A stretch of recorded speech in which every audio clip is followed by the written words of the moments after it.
Let's call to order our Sherburne County Board meeting of December 21st. Please rise for a moment of silence and a pledge.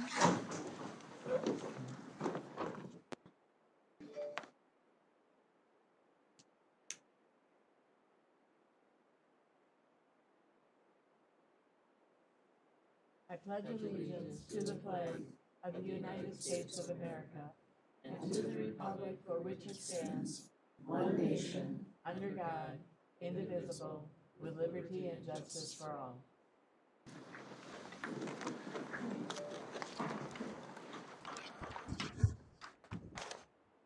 All right, at this time, I would be looking for a motion to approve our regular proposed agenda. Bruce, there is an addition to this, correct? Thank you, Madam Chair, members of the commission. One correction and one proposed addition by your staff. Consent item number 2.5, there's a typo. It should read establishing 2022 county elected official salaries, not 2021. The resolution that you have in your packet also, just the title says 2021. We've fixed that on the online resolution. The numbers in the resolution are correct, so just noting that change. And second of all, as we will not have a full board at the first January meeting, if the board would like, we could add a quick workshop at the end of today to discuss the committee assignments, just so that everybody has input. It's right now listed as information under announcements, correspondence, and proclamations, and if the board would like, we could do a short workshop. Since that item is already on the agenda, we'd just be moving it so you could have a discussion with the full board. All right, anything else? Okay, then I'd be looking for that motion with those amendments to 2.5 to reflect 2022, and also to move a small workshop for the discussion of our committee assignments for 2022. That would be item 13 you would be adding to the agenda then. All right, Madam under Chair, item 13. could we discuss that if we want to do we want to do a workshop? It's totally board's purview. I didn't realize that Does there would be. someone have something that they're, It's been requested by someone okay. that would like All right, to. all right, then I'm fine discuss with it. Otherwise, if we're just, Yeah, no, it's, okay. All right, so then with that, I'd be looking for that motion to approve our agenda. I'll move approval with the changes. Motion made by Commissioner Dolan, second, Madam Chair. seconded by Commissioner Schmezing. Any further discussion?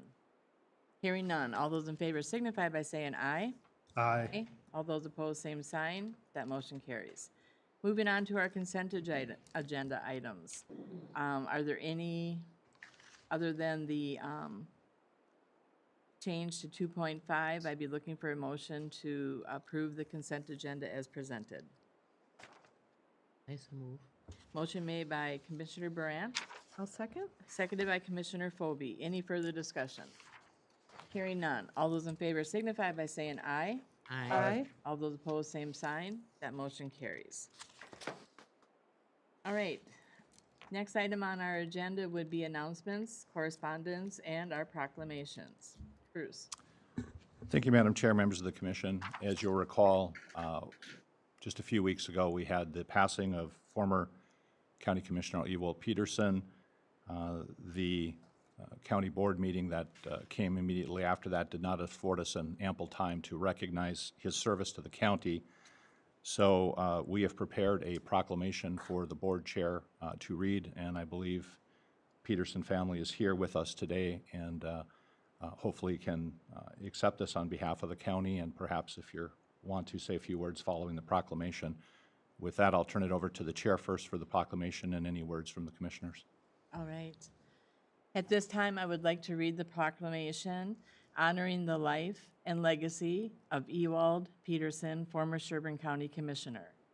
Whereas Ewald Peterson nobly served Sherburne County as County Commissioner from January 2nd, 2007 through January 7th, 2019, and thereafter remained a resident until his passing on December 6, 2021. And whereas Ewald represented his district admirably and worked constantly for his constituents, much of to the much betterment of both Big Lake area and the larger Sherburne County community. And whereas the Sherburne County Board of Commissioners wishes to express its sincere thanks and appreciation for Ewald's dedication and outstanding performance of his duties during his tenure. And whereas this proclamation is made posthumously to serve as a reminder that Ewald will always be remembered as a dedicated public servant to our community and a valued citizen of Sherburne County. Now, therefore, on behalf of the citizens of Sherburne County, it is our honor and privilege to offer this proclamation in honor of the life and legacy of former Sherburne County Commissioner Ewald Peterson. Be it further resolved that we, the Sherburne County Board of Commissioners, do hereby proclaim today, December 21st, 2021, a day of remembrance for Ewald Peterson, and affirm through this act the faithful and dedicated services which he performed for 12 years as Sherburne County Commissioner. Be it noted this day, the 21st of December, by the County Board of Sherburne County.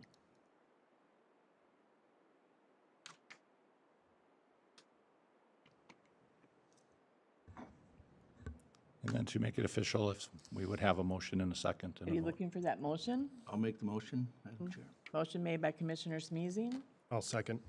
seconded by Commissioner Dolan. All those in favor signify by saying aye. Aye. All those opposed, same sign. That motion carries. Do any of the board members like to make a comment before I present the proclamation to the family? Well, I would, but Please. I was fortunate to serve with Ewald. He was a valuable ally to me over his years on the board. And we had a lot of fun together. We traveled together. Rita was along for some of the trips.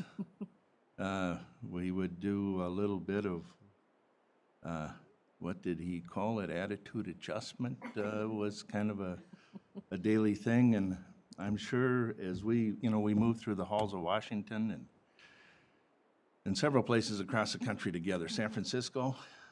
And I'm sure when they saw us coming, we made a pretty odd couple. We had short and slender Ewald and fat and tall Felix, but together we were a pretty convincing pair when we worked together. And I miss him.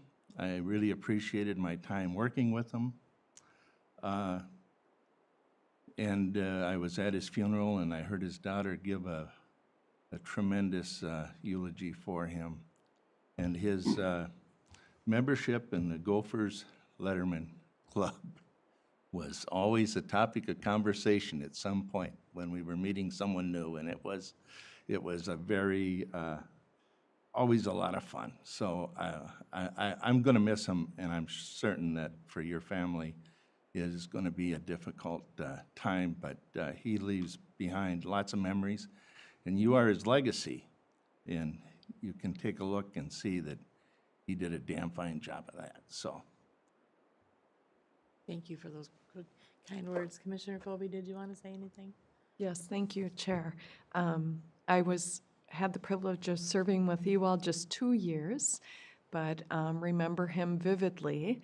Ewald makes an impression to everyone he meets, and I just think anyone that has had the opportunity to serve on this dais and to be a partner in that, they've left a legacy here in Sherburne, and I'm grateful for Ewald and the legacy that he's left. Thank you. Commissioner Brandt? Yes, I would like to also comment on the legacy that he left.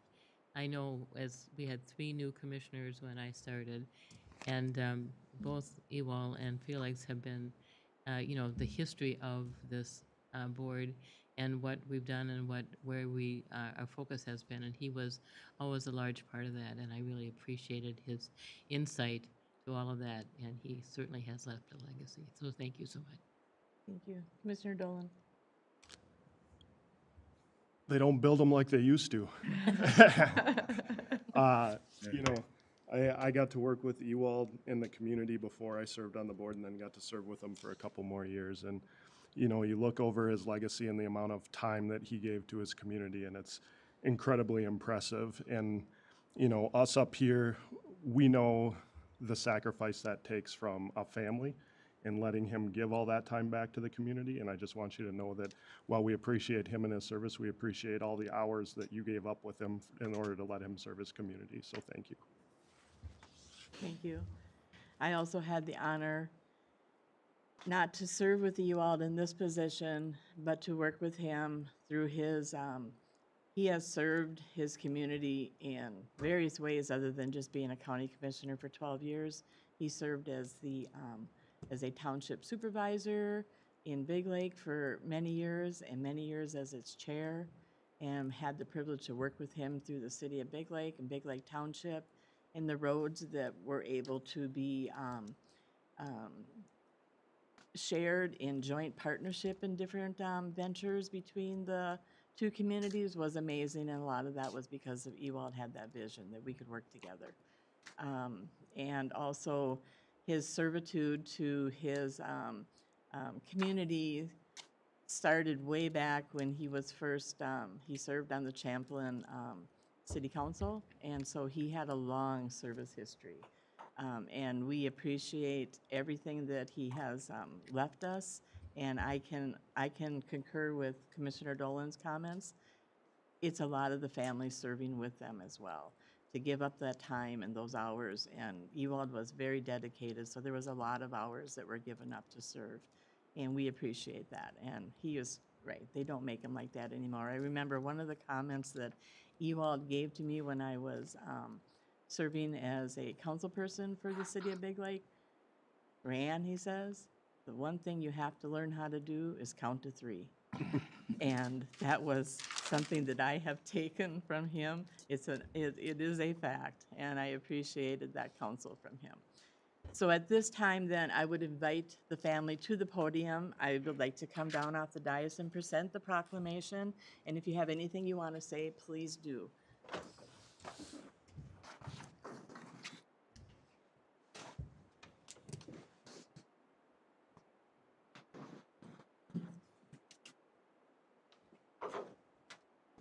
I'm going to present this to you, and this comes from the heart of the board and the heart of our Sherburne County. All of you all dedicated.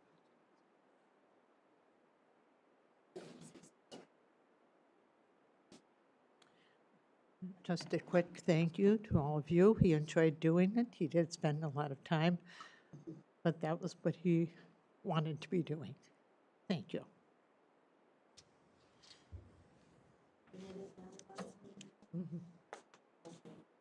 At this time, then, if the board could come down, I know that there's going to be a desire for some pictures, so if we have people come up by the dais, and we can come down and stand by them. Yeah, this way.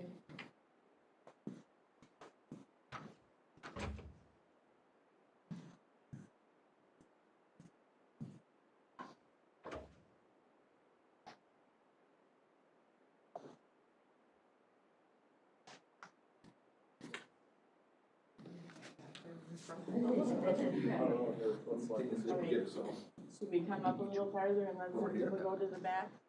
We're being directed. Oh. All right, good. Let's squish in everybody. You guys all are family. There we go, perfect. Remember All to say, right. suck it in.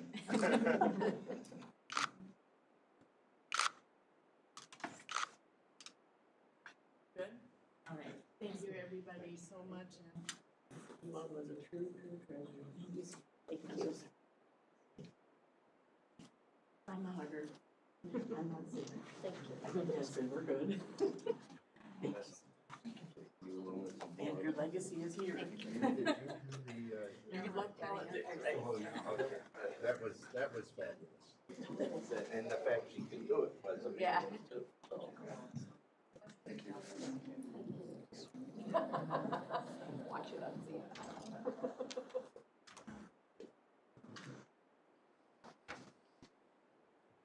Whoops, I'm sitting in Lisa's spot. I'm gonna get sick. This is yours. One more, yeah. See how we can't come off the dais? We get confused. Well, come back. Right. All right. This, This is my subdivision. Okay.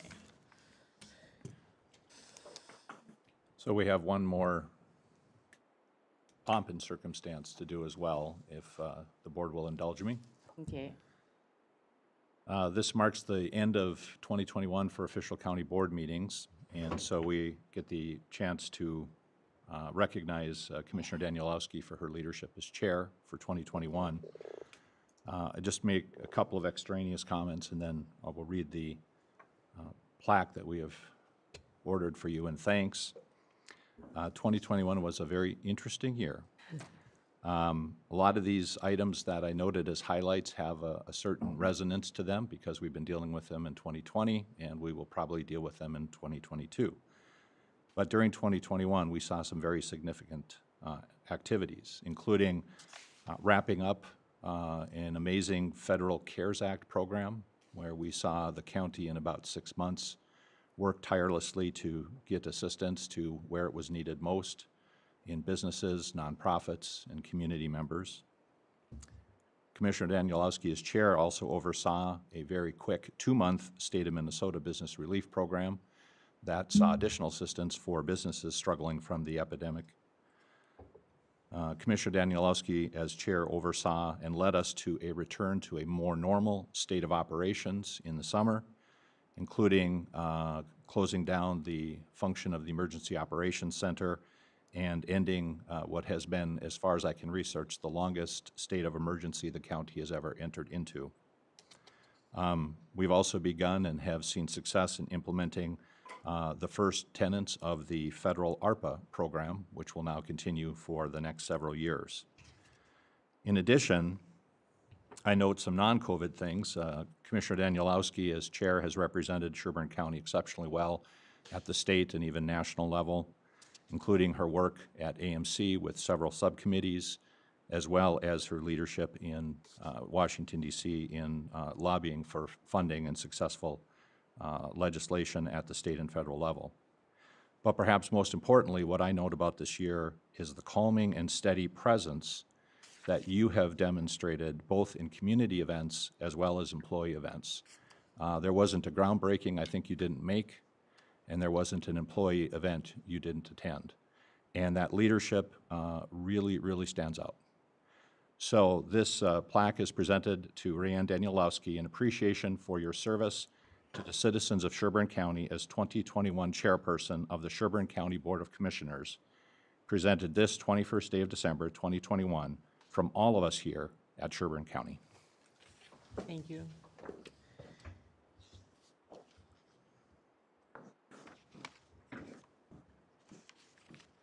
Thank you so much. I appreciate it. I do want to say, though, this is not done without our tremendous staff, our employees, and the awesome commissioners that I get to work with. This is not a solo act by any means, as we all know. And I just want to say, I share this with all of you, because without all of you, we don't do this well. So thank you so much. All right. Just a couple other quick announcements. Yes.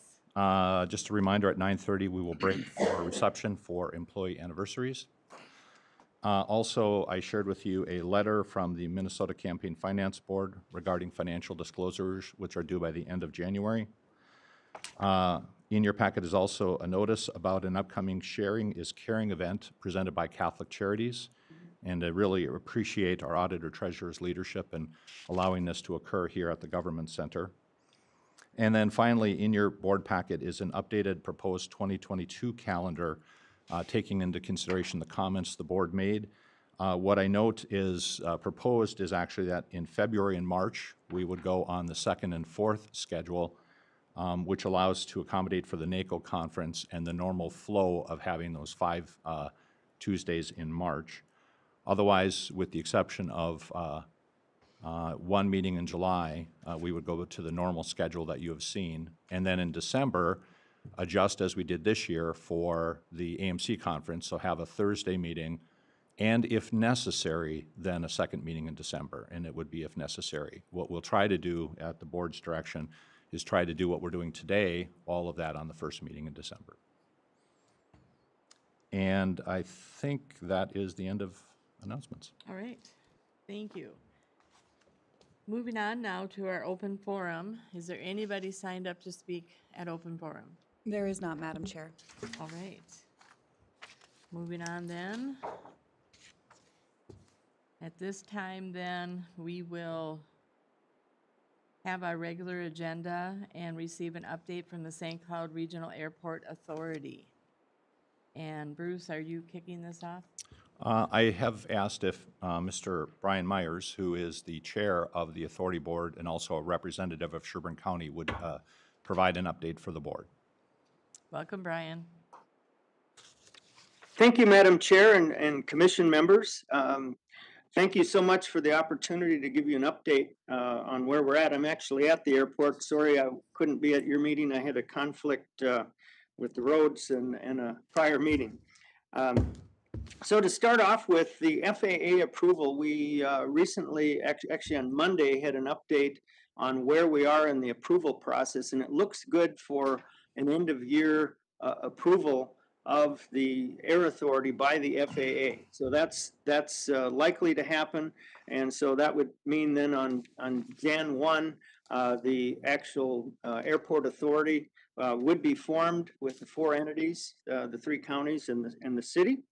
The assets then would transfer the cash in the checking account, and the real estate then would transfer at that point, or actually on January 3rd, the first business day. So that's all in order, and we'll know a little bit more here in the next few days, but everything seems fine at this point. One of the things, you remember the airport has a staff of 7 people, so we obviously don't have the ability to have accounting, financial services. So what the decision was made to outsource to Clifton Larson Allen for financial services. So they'll be doing the financial reporting. Bergen KDV will be conducting the annual audits, and then legal services will be provided. We've engaged with Kennedy and Graven and Associates, and so we've gotten all that in order, and have. Today, actually, we're opening the bank accounts with U.S. Bank, and so all of that is in order for the funds transfer to occur right after the end of the year. Risk management, the city had formerly used Mahold Insurance, and so we've stayed with them for risk management, and we're in the process of evaluating the employee benefits. The employee benefits currently obviously are provided by the city, and we're looking at the different alternatives to make sure that we've got a cost-effective solution for employee benefits for the employees of the Air Authority. And we're looking at several options. That decision does not have to be made right now because we have an agreement with the city that we can go as late as June of 2022, utilizing their benefits, payroll systems, et cetera. So we'll be solving that issue between now and June. The next thing would be the CARES Act funding.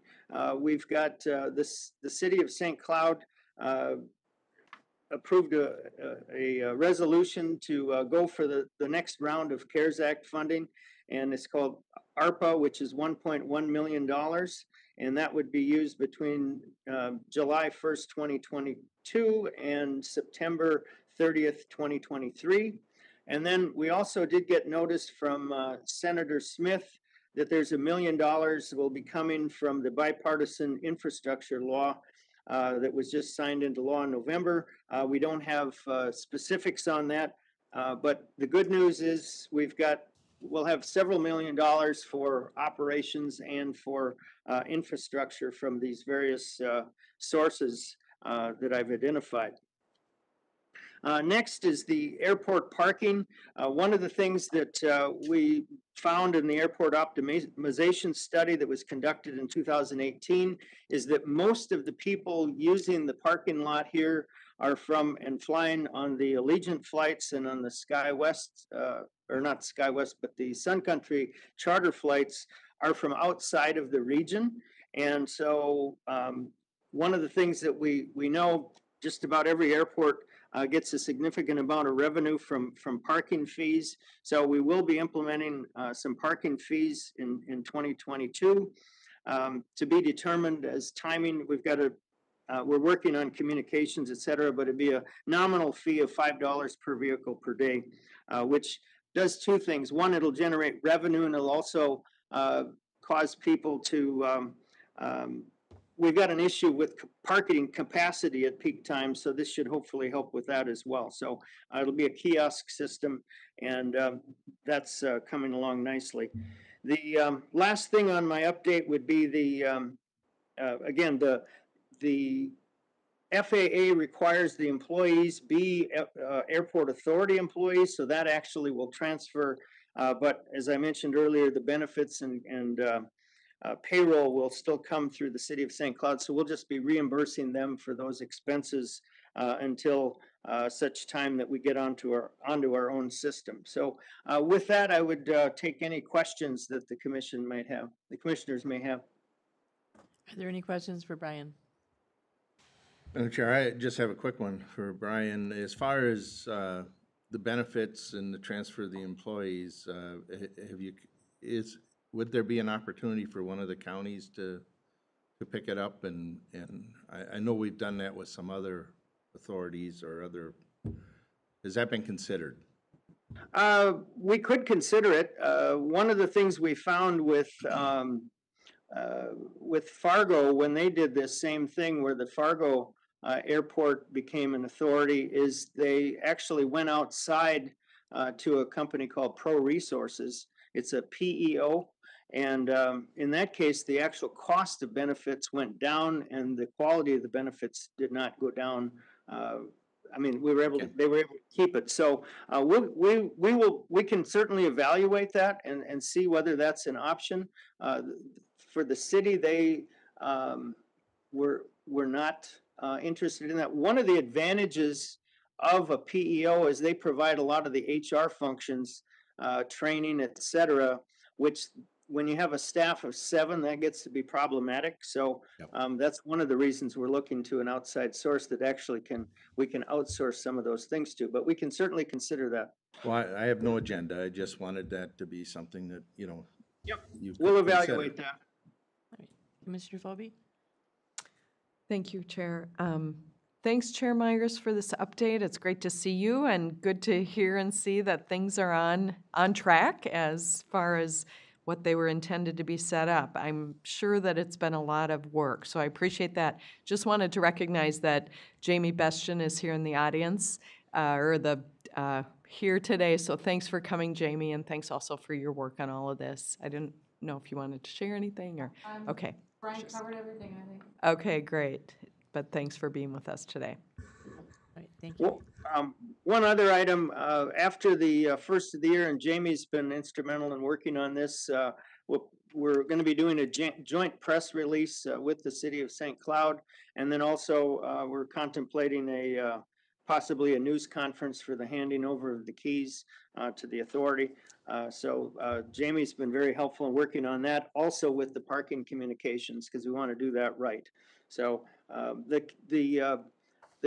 the board has really been working hard through this to get through all of the details of this, and so is the staff of the city of St. Cloud.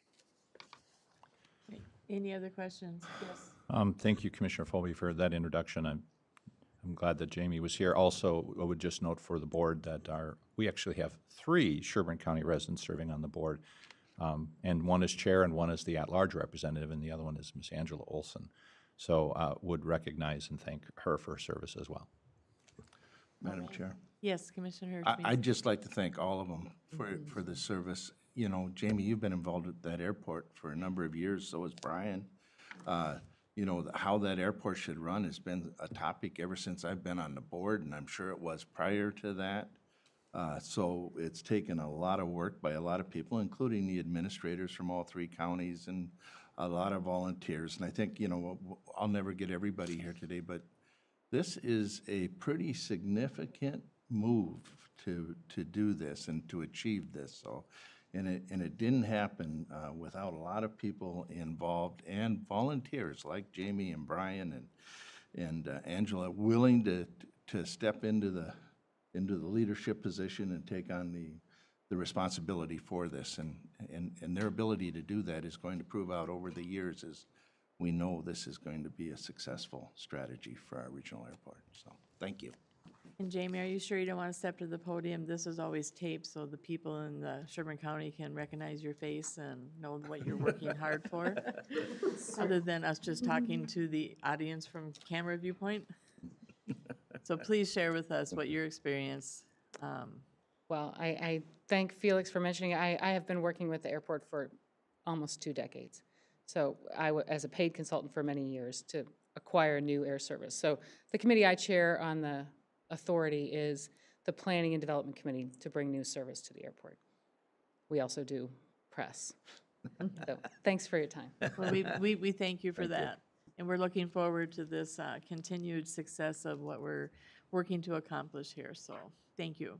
I know that I would appreciate being able to just drive to St. Cloud instead of going down to the metro. Okay, anybody else wishing to comment?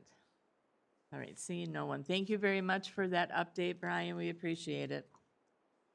So Brian, as chair, you've got to go shovel the runway now? Is that how this works? I think, yeah, definitely, I think that's next. Thank you. Merry Christmas. Merry Christmas, Brian. thank you. Thank you. All right, at this time, we're going to take a short recess for the employee recognition in the staff cafe. These are recognitions for our employees' anniversaries from July through December 2021. So we are in recess.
We will reconvene our board meeting of December 21st.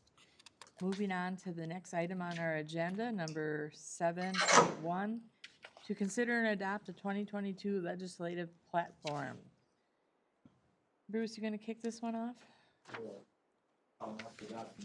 Okay. So we updated for you, and I apologize for sending you two, but the 2021 side-by-side is helpful, I know, for some of you to look at what we did or didn't do. A couple things I would note, we did add the EDA recommendation, which came later, and that included broadband, but it also did include consideration of at least continuing to look at the CDA opportunity there. So that is included in the draft.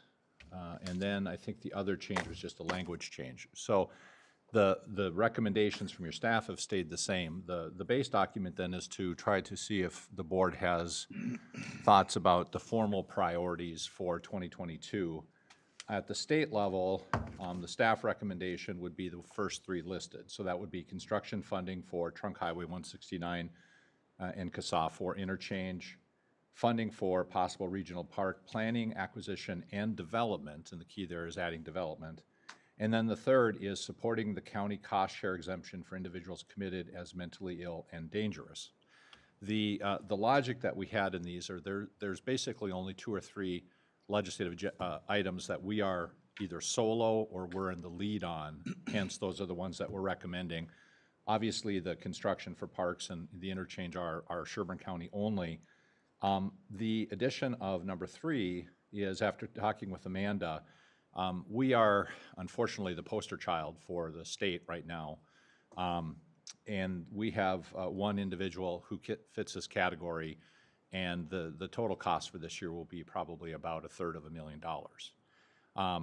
The thinking is that for these, and I'm going to get the title wrong, the sexually dangerous, the state pays, but for the mentally ill and dangerous, the county pays. And so what we'd like to do is seek legislation to align that and correct that.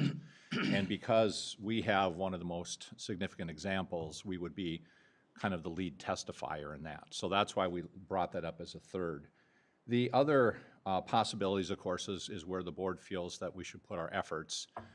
If you look at last year's, you can see where we supported other initiatives. And those I just left as being to be determined.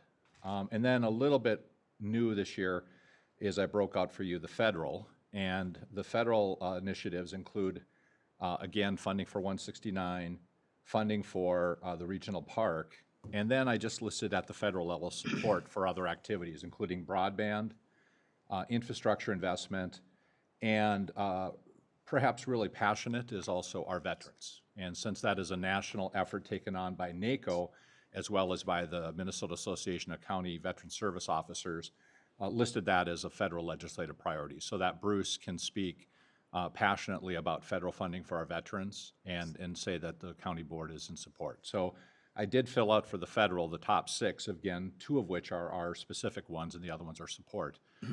But then I'm looking to see if the board has gelled around or wants to gel around other ones for the state initiative, and if you're comfortable approving at this meeting, then we can prepare for the legislative breakfast. If not, then we would bring it back on the 4th and just do a quick turnaround on the 6th for the legislative breakfast.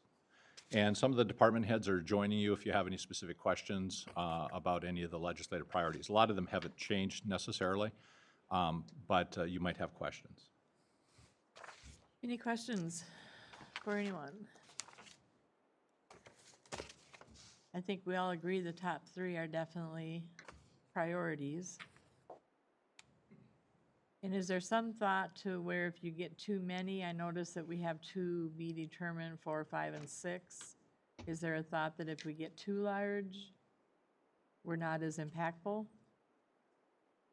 I think when it comes to supporting, that's probably less of a concern. It's where the efforts are, and really our efforts would be in the first 3. Last year you supported broadband funding, and there's been some improvement there.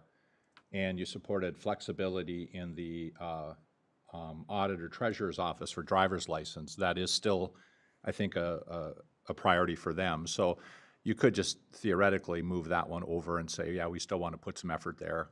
We are going to try to be one of the pilots for, I think, the vending machine for tabs. We're waiting for the state to write the pilot project, and then we'll apply. So there will be some effort, I think, put into that as well for Sherburne to lead that effort. And then I'll just note again, under economic development, we also listed the solar issue, which I know has been an issue the board has discussed before. Stearns is not, their language does not include decommissioning. It only includes the tax. So if the board felt strongly, for instance, that you want to support any effort we can find to tackle on decommissioning, that could be brought over as well. I do know for myself, we need to support somehow the tax part of it, so we can close some of those, help to close some of those loopholes that these different developers are finding. So I liked some of the language that Stearns did have. I don't know, any other thoughts? I know that some of it too is when we don't include broadband somewhere, it always feels like we are making or saying somewhat that we feel that we're served and we know that we're not yet.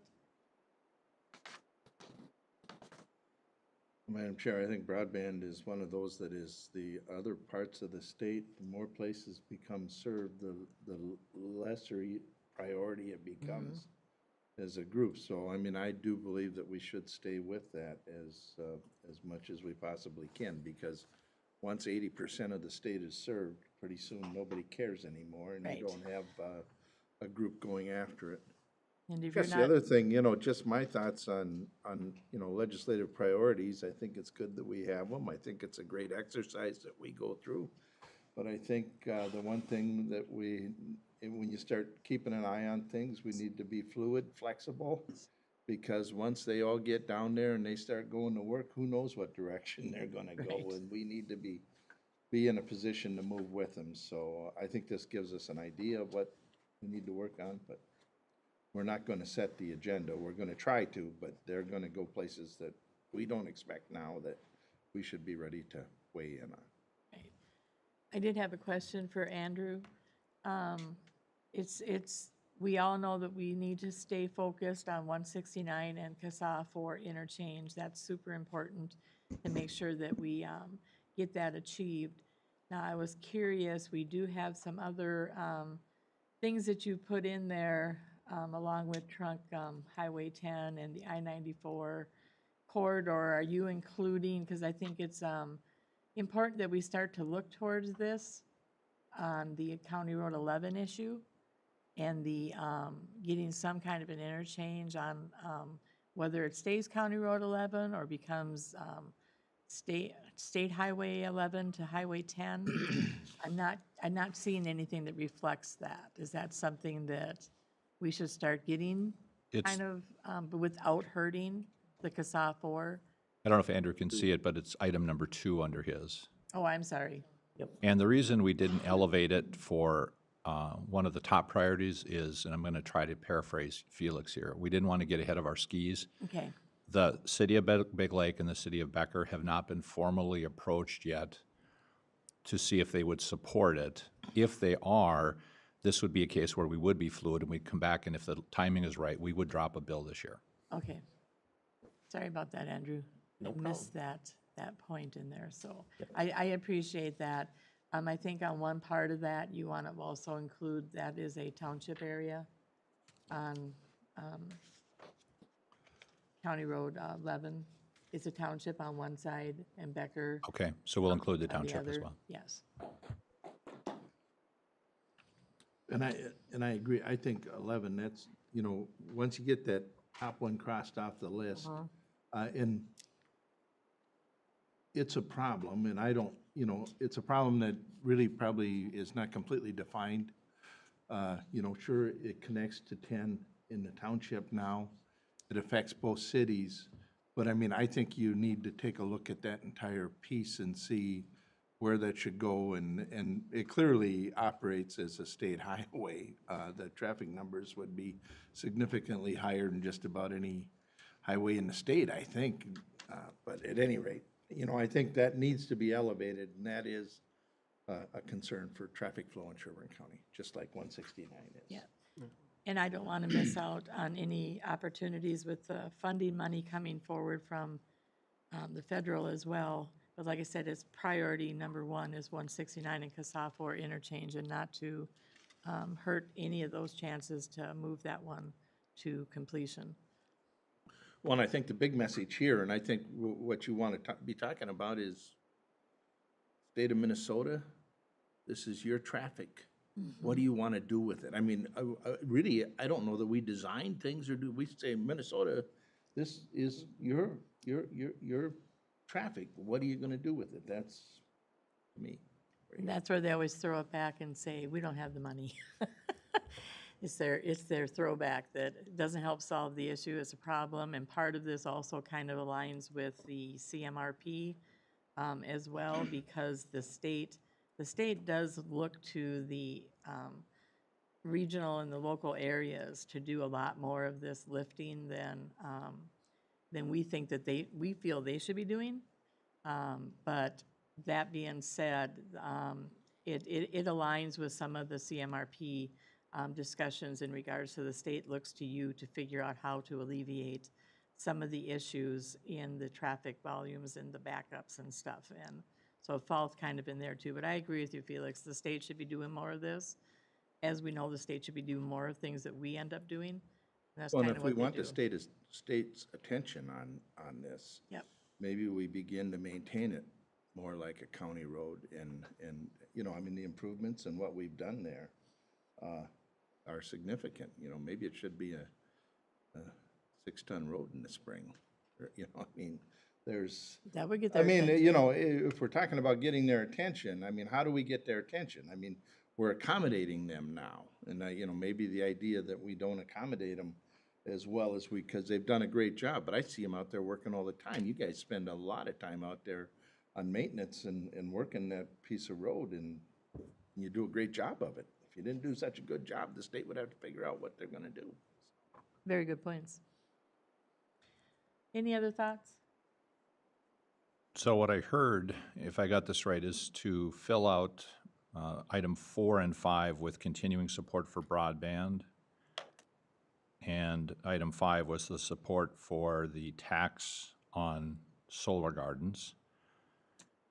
And then leave it as it is, knowing it's going to be fluid, and trying to work more on the Trunk Highway 10 at CASA 11 and Trunk Highway 25 area, and see if that will get elevated, if we can get consensus with our local partners. Because nothing's going to change on that intersection until the state at least comes to the table and understands that there has to be, whether it's a flyover or an interchange to get over the tracks. That is super important that that gets accomplished. Otherwise, that intersection is going to continue to be a nightmare and dangerous. Yeah, and I don't want to paraphrase Andrew too much here, but I think we've had good reception at the MnDOT level, with the exception of a legislative hurdle. So that's what we would work on, is the legislative hurdle. But Andrew? Yeah, Madam Chair, Commissioners, Bruce is absolutely correct. We've already had some conversations in regards to what that language might look like. We've been in conversation with MnDOT in regards to this road swap between Trunk Highway 25 and County Road 11 for the past number of years, since the previous study prior to CMRP2 got started.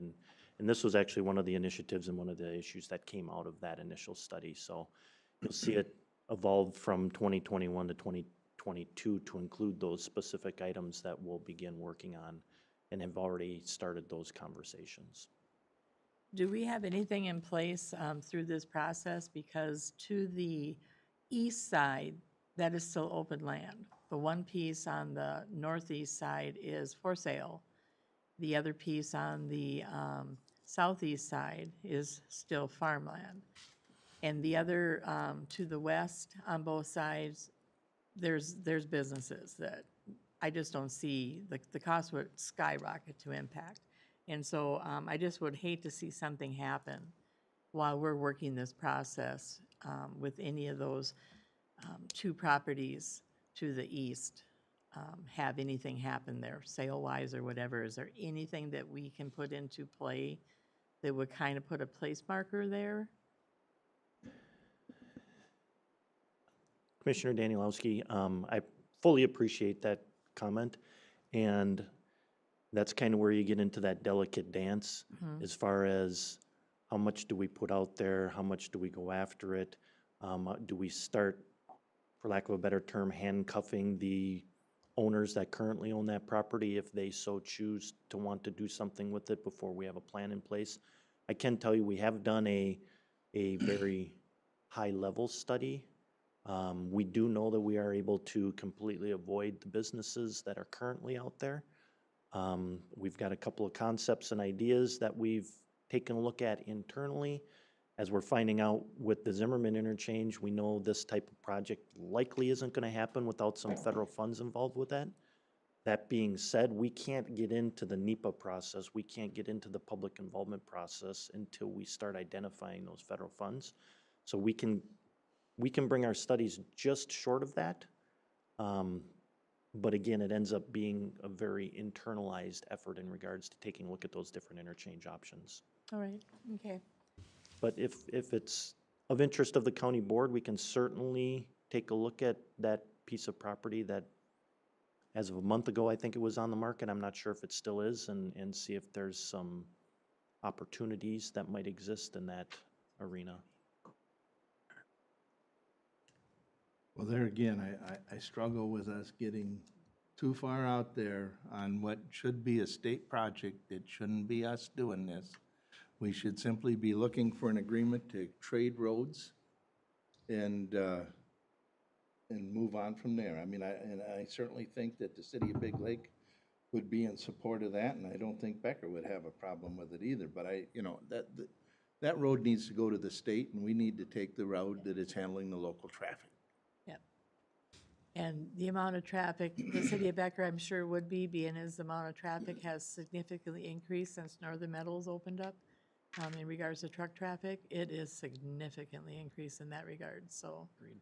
They, I think, would want to come to the table for those discussions as well. All right, any other thoughts? Just a quick statement and point of clarification for myself. So we have our 5 or 6 legislative priorities that we've raised to the high level for our board. My understanding is that when we adopt that, we're adopting all the rest of the entire platform, right? So as things, to Felix's point, being nimble, as we move forward, you know, our staff has the ability to advocate for anything that's on their list as they go down here, so, okay. And if something new comes along, Right. they can come back to us and, well, you know. And as you may recall, that's exactly what happened last year. You added in May, or March was it, the parks. So you elevated that as a legislative priority once you got far enough along that we thought we needed some state or federal funds. So that's exactly how it will happen. Right. Any other discussion then? Well, hearing none, then I'd be looking for a motion to approve the county's 2022 federal and state legislative platform and direct the staff to prepare briefing materials for identified priority projects. Madam Chair, I'll make that motion with the additions that Bruce outlined. Okay. Motion made by Commissioner Dolan with additions that Bruce outlined.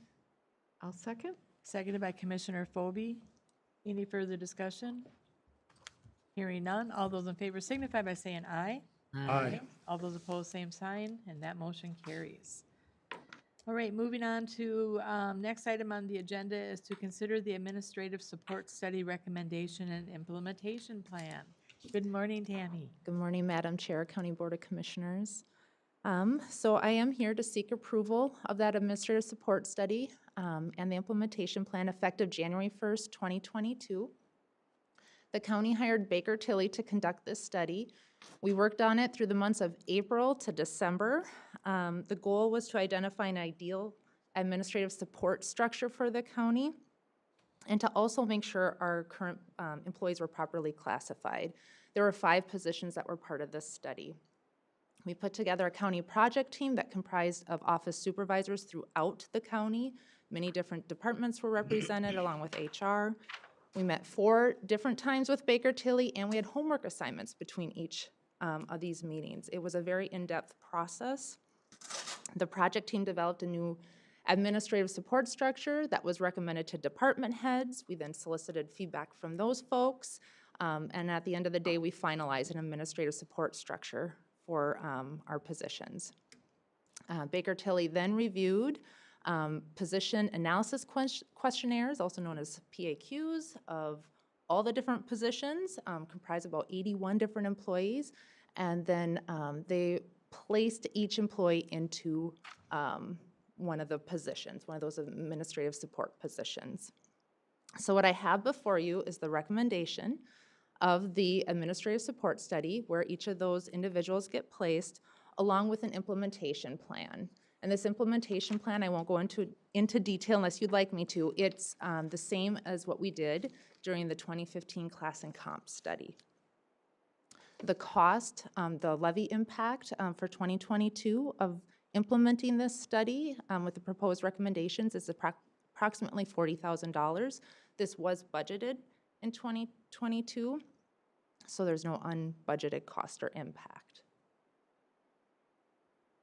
Great. Are there any questions for Tammy? Madam Chair, Yes. Commissioner Smeezy. this is us with that whole plate full of stuff, just taking one bite at a time rather than doing everybody, right? Yes, sir. So this is the first go at that. It looks like everybody went up, huh? Did any, Approximately 60% went up, approximately 40% stayed the same, and there's one classification that did go down. there is one that went down.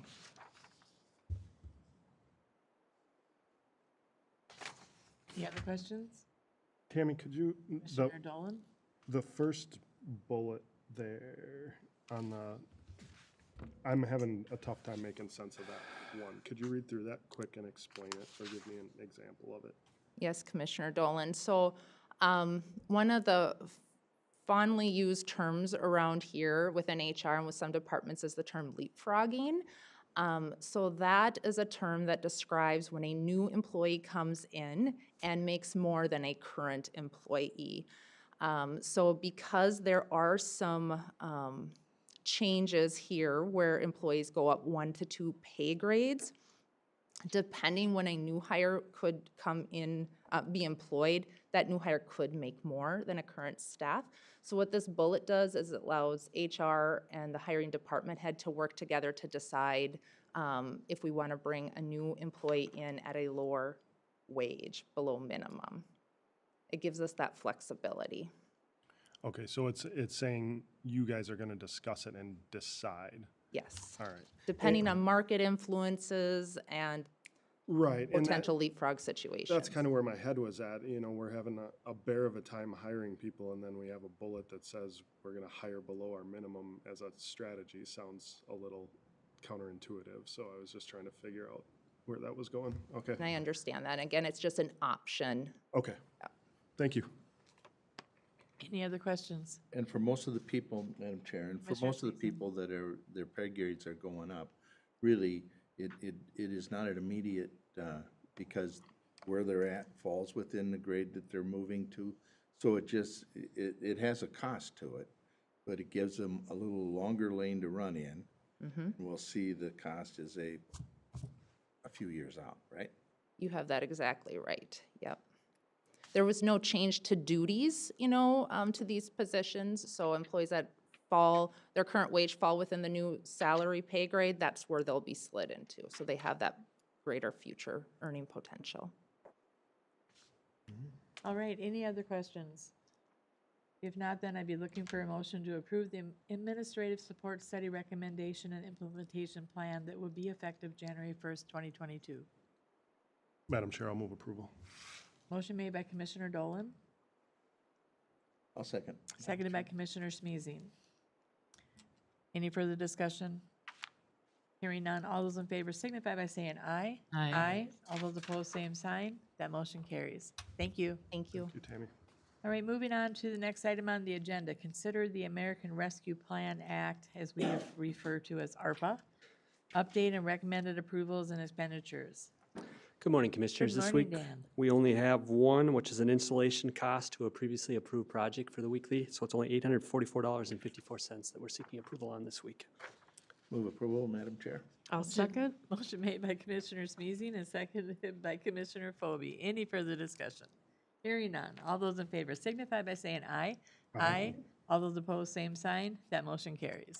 We do have a couple of projects that are over the 50,000 threshold, so I invited the departments to talk about those. The first up is 10 hours of public health planner time for HR support, and I'll turn it back to Tammy for that one.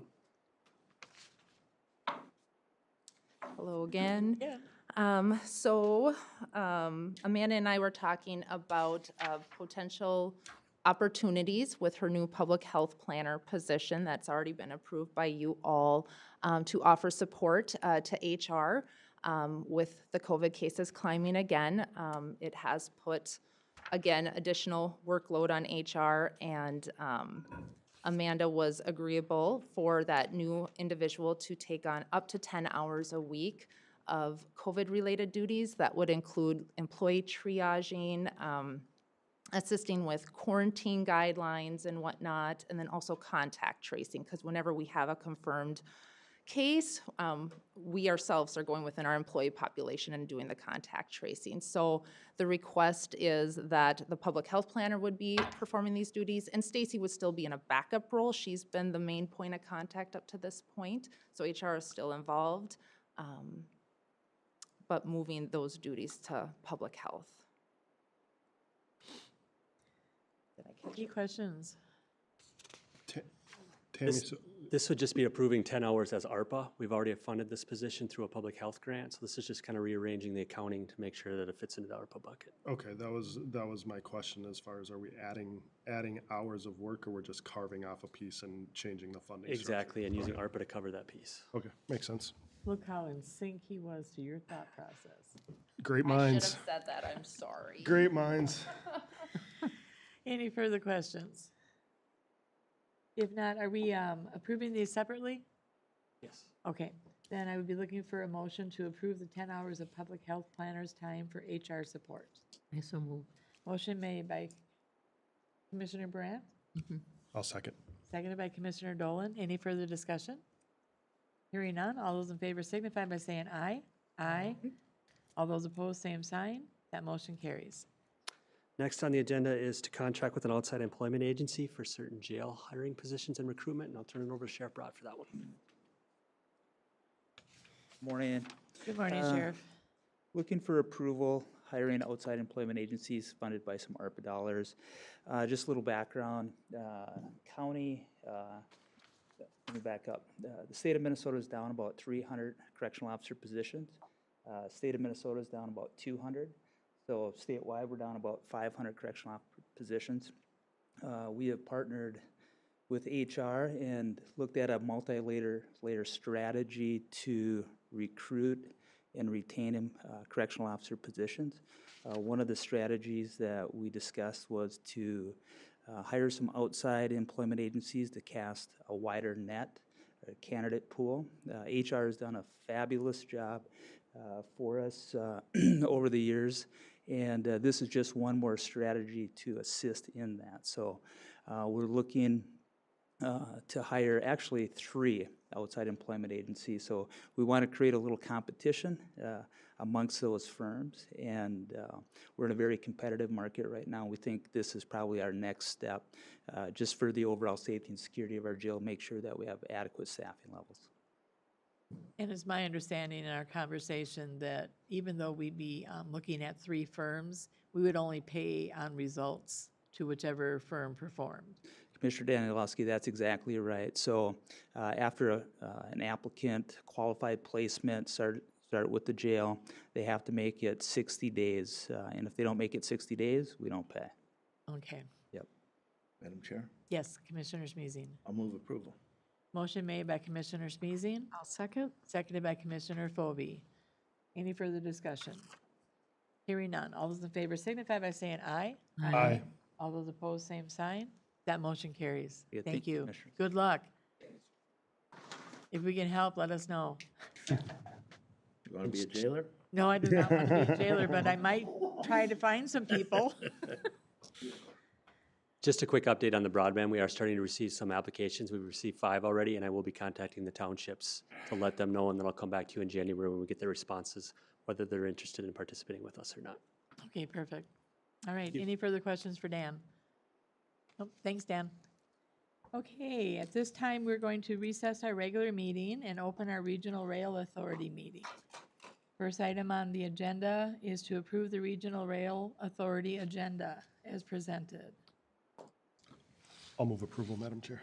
Motion made by Commissioner Dolan, I'll second. seconded by Commissioner Brandt. Any further discussion? Hearing none. All those in favor signify by saying aye. Aye. All those opposed, same sign.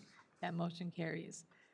Next, we approve the Regional Rail Authority minutes from December 9th, 2021.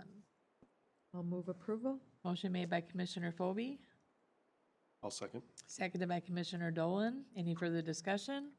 Hearing none. All those in favor signify by saying aye. Aye. All those opposed, same sign. That motion carries. First item on that agenda is to approve the 2022 Master Funding and Annual Operating Grant Agreement of the North Star Link Commuter Bus. Andrew. Good morning again, Madam Chair, Good County morning. Commissioners. So this request for board action actually has 2 agreements associated with it. This is specifically for the Link bus service. This is not North Star, this is not the train, this is for the Link bus service. I just want to make sure that's clear. The first agreement is the master funding agreement. So this is the overarching larger agreement. It has a term limit of 5 years included in it. Some of the conversations that surrounded this topic involved, where are we at, what's going on, what's it going to look like. With some of those conversations still ongoing, we did ask for revision in the termination clauses, so we have updated those. Both Hennepin and Stearns County are both in agreement with that, along with Met Transit. The other item that's included in there is bus purchases. That's still included within this agreement. However, there is no anticipated bus purchases over the course of the next 5 years, although the language still remains within the contract, just so that the cost participation and cost sharing still lives on. The other difference with this master funding agreement for the 5-year terms is that we no longer have Anoka County as a partner. We knew that coming into that. We've had that discussion with the county board in the past. There's a slight increase, so if you think of what our commitment was in 2021 of about $39,000, you'll see in 22 it's about $3,500 more, just absorbing a portion of that cost that Anoka previously had. Hennepin and Stearns County have taken their fair share of the remaining portion of that to cover those costs. Moving on to the second agreement, this is the Subordinate Annual Operating Agreement. This handles the operation and maintenance for the 1 year, and those are those costs that I was just referring to, the $42,449 for 2022. Again, having conversations and meetings with Hennepin, Stearns, and Met Transit. They still are committed to tracking down some of the federal relief money and utilizing that to help cover a portion of that. Not knowing exactly what that's going to be at this time, they're not able to formally put it in writing, but we do have their verbal commitment and concurrence that they will see about getting as much of that as possible to help offset this $42,000 that's included in this agreement. With that, I'll open it for any questions. All right, any questions for Andrew? Madam Chair, I'll move approval. Motion made by Commissioner Smeezing to approve the 2022-26 Master Funding Agreement, I'll second. seconded by Commissioner Brandt. Any further discussion? Hearing none, all those in favor signify by saying aye. Aye. All those opposed, same sign, and that motion carries. Moving on then to the next item, which Madam would be... Chair? Yes, If I may? yes. Can we also have a motion to approve the annual subordinate funding agreement as well? That motion was specifically for the master Master funding agreement, Right. So we okay. need the annual I'll agreement. make that motion as well. Thank you. Okay, motion made by Commissioner Smeezing, I'll second it. seconded by Commissioner Brandt. Any further discussion? Hearing none, all those in favor signify by saying aye. Aye. All those opposed, same sign. That motion carries. Now moving on to consider the approval of the 2022 subordinate, is that the one we just did? No, this is a different one. Funding agreement with the Metropolitan Council for the North Star Corridor Commuter Rail. Andrew. Thank you, Madam Chair, County Commissioners. So again, to be clear, this one is now for North Star commuter train. This is not the bus service, this is the commuter train. So, Madam Chair, what we have before us today is considering the 2022 annual subordinate maintenance and operation funding agreement. This is a sub-agreement to the master agreement that is already in place for the operation and maintenance of North Star. That master agreement does not have a term limit on it, similar to or different, I should say, from the link. So it continues in perpetuity. So this is, I believe, subordinate annual agreement number 18, which considers the operation and maintenance for specifically the year 2022. You will see the anticipated cost has gone up to about $1,073,433. That is slightly higher than 2019 when we were about, or I'm sorry, 2021, I misspoke, where it was about $700,000, and the reason that was lower was because of the offset from the federal relief aid that we had received due to COVID. Historically, this cost has been about $1.4 million, so you can see we're still lower than that historical annual operation and maintenance cost for 2022. This is in anticipation of ridership rebounding. If you remember correctly during the presentation from Met Council and Met Transit, they're anticipating about 25% ridership in 2022.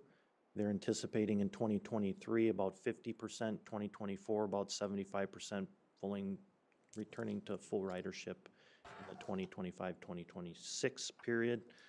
Again, we don't have a crystal ball. We don't know how exactly it's going to react, but they're trying to put some numbers to it. So the $1,073,433 is based on that 25% ridership, still utilizing a number of dollars of federal relief to help keep our costs low. All right, any questions for Andrew? I know that Commissioner Phobie and myself had the opportunity to meet with our partners in regards to the future for North Star. And I know that we all have concerns with what is happening, and we all know that it at any point had really never met its projections. But that being said, I'm going to advocate that we support this at the moment, because we did agree with that, with our partners to MnDOT will be, not MnDOT, Met Council will be paying for a study so we can look at this situation and make sure that we make good, solid decisions going forward on the future of North Star, whether it is going to be straddled back or how it's going to look. But I think we need to do it in a way that we're making good decisions based on good data.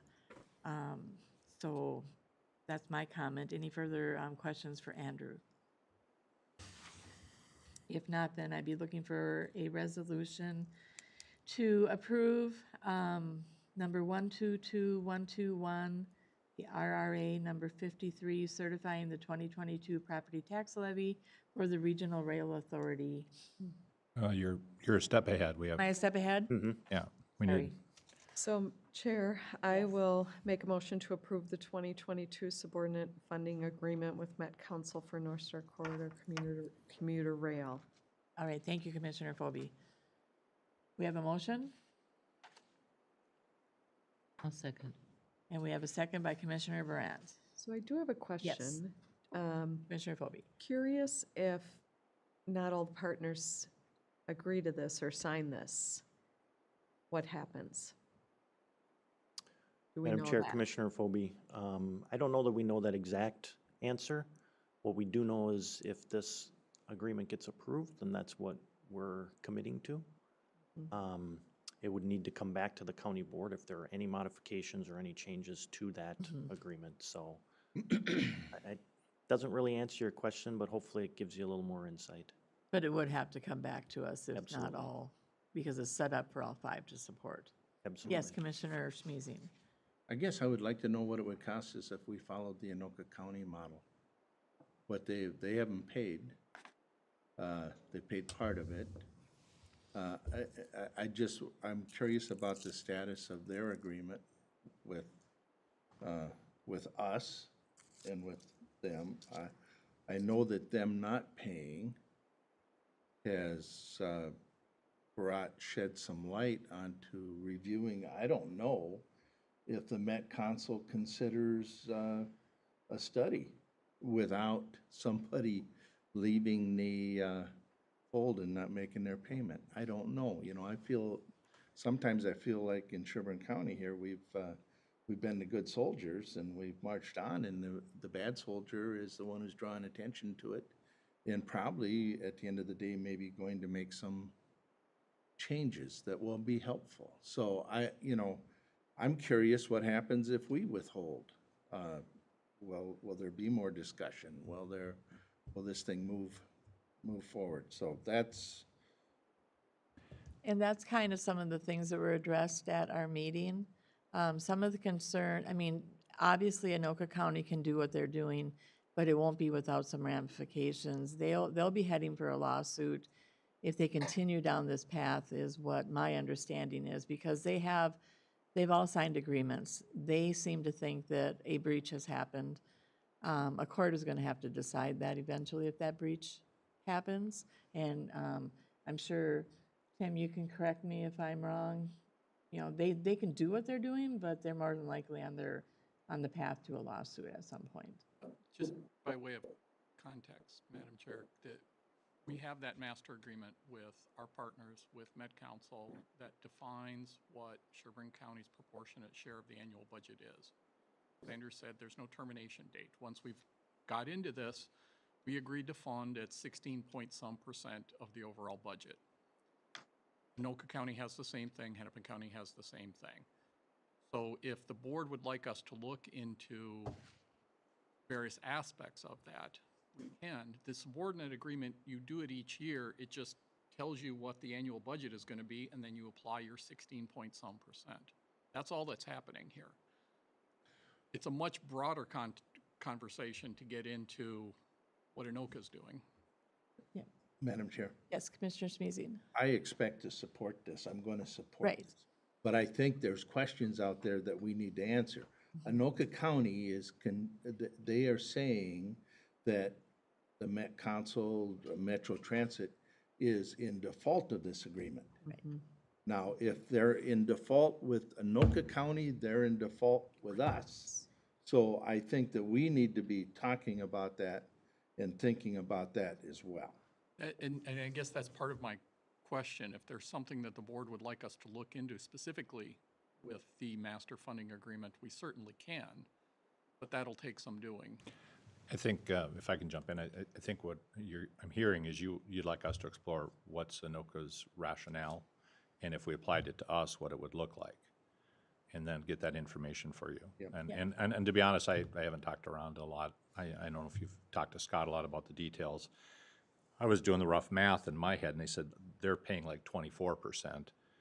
And so I'm going, okay, well, last year we got a 50% rebate because they used federal funds, but it wasn't 75%, which is apparently what Anoka did. So I kind of want to know why they chose 24% and explain that to me, and then I can bring that to you, so. Well, in the conversations I've had, informal conversations, have been that when the service was reduced, that put them in default, not Anoka County, the provider, which would be Met Council or Metro Transit, kind of one and the same, in default. And that is the lane that they chose to move on this. So, I mean, and I think we need to know if we should be in the same place. If they're right, we'd be in the same place. Yeah, and I think the other thing we can explore for you is, at what point does the path they chose become unavailable so that the board can make an informed choice?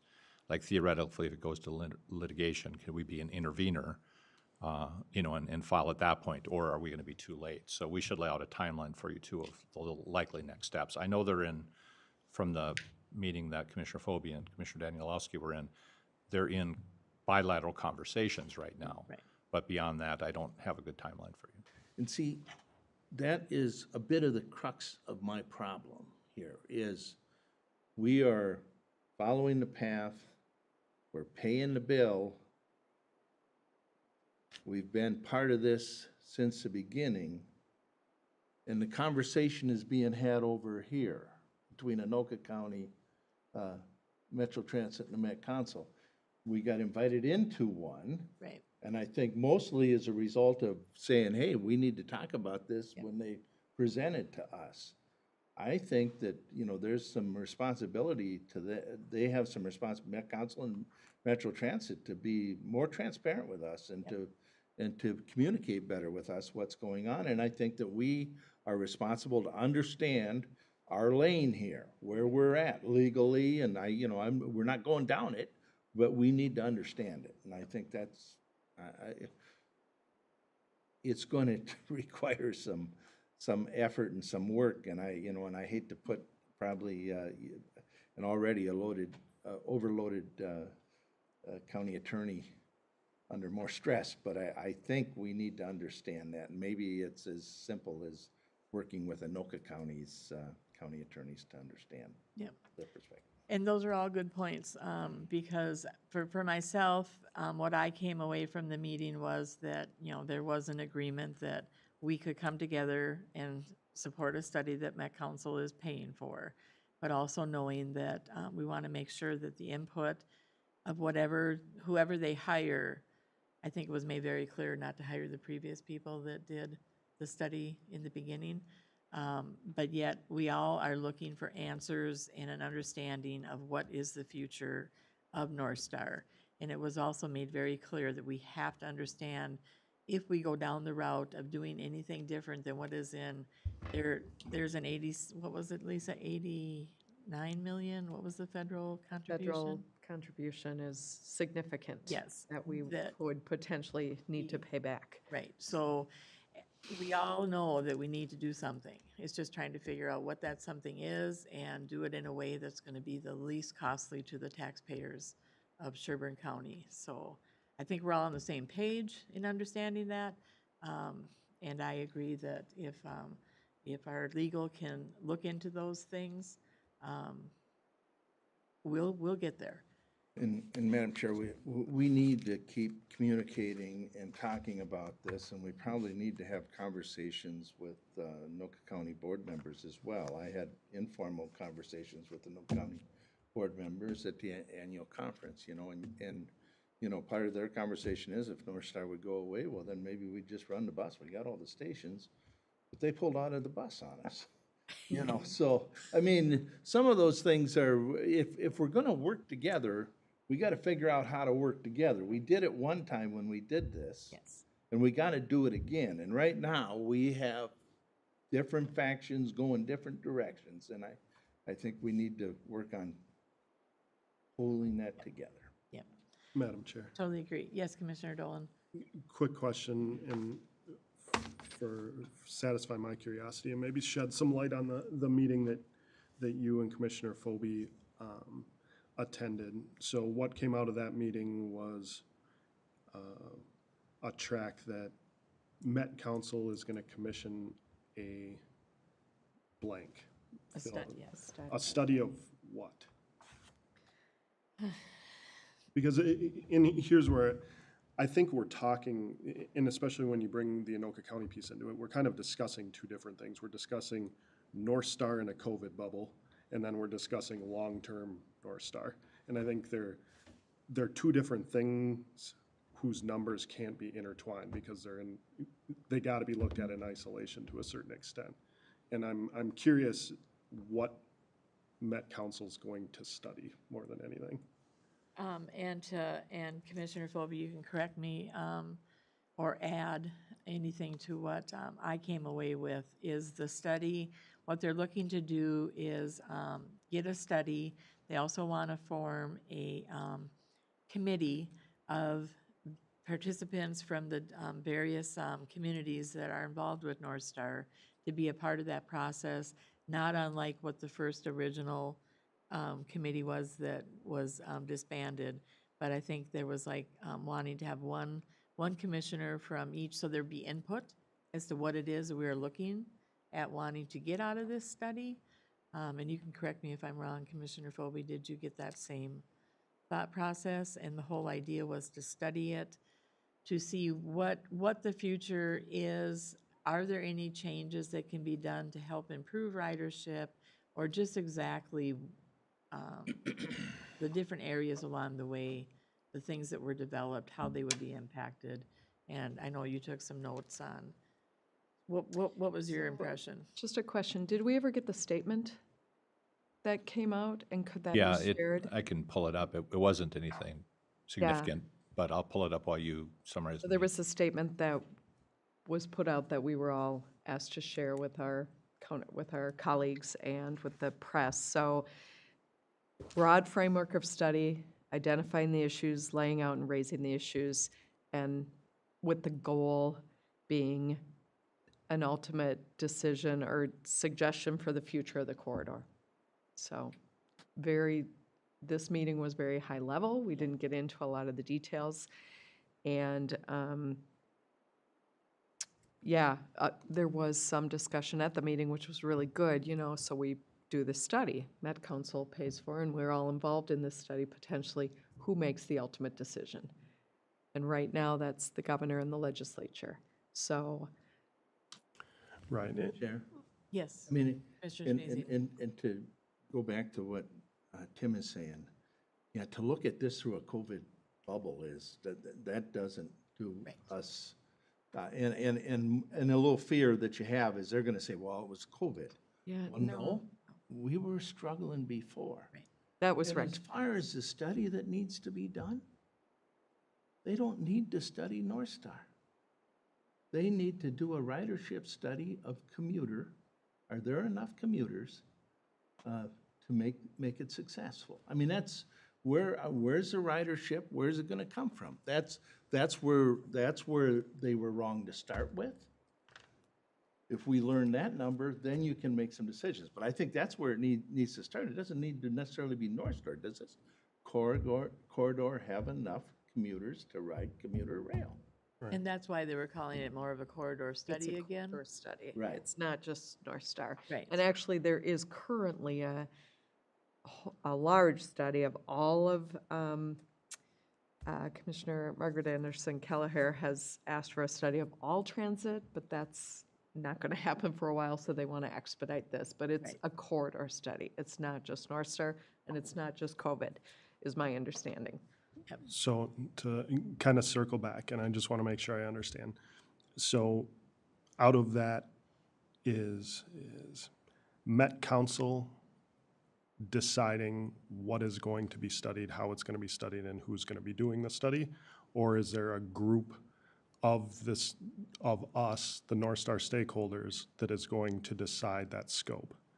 And the reason I say that is we've all been doing this long enough that we know whoever controls the study and whoever selects the criteria and whoever picks the firm that's doing it has a good position to shade it in whatever way is best for their agenda. And that's just the facts of life. So I would like, if it's not the case, I would like our cohort to be part of that, selecting that study, choosing who's doing it, choosing the scope of it, so we get the information out of it that we think we need, to Felix's point.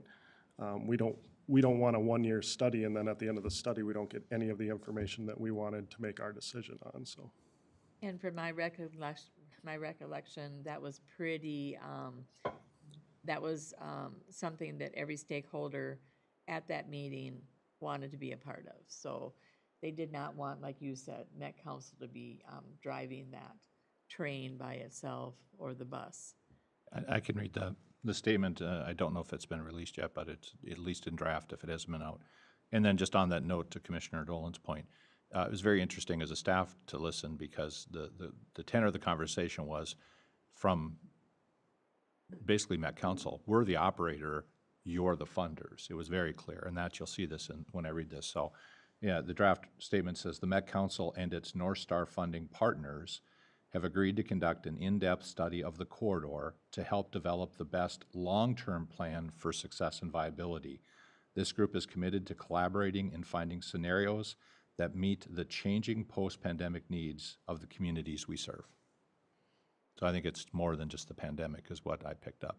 Yes, that was very clear. And to Commissioner Schmiesing's point, there was a lot of discussion about the lack of full performance prior to COVID.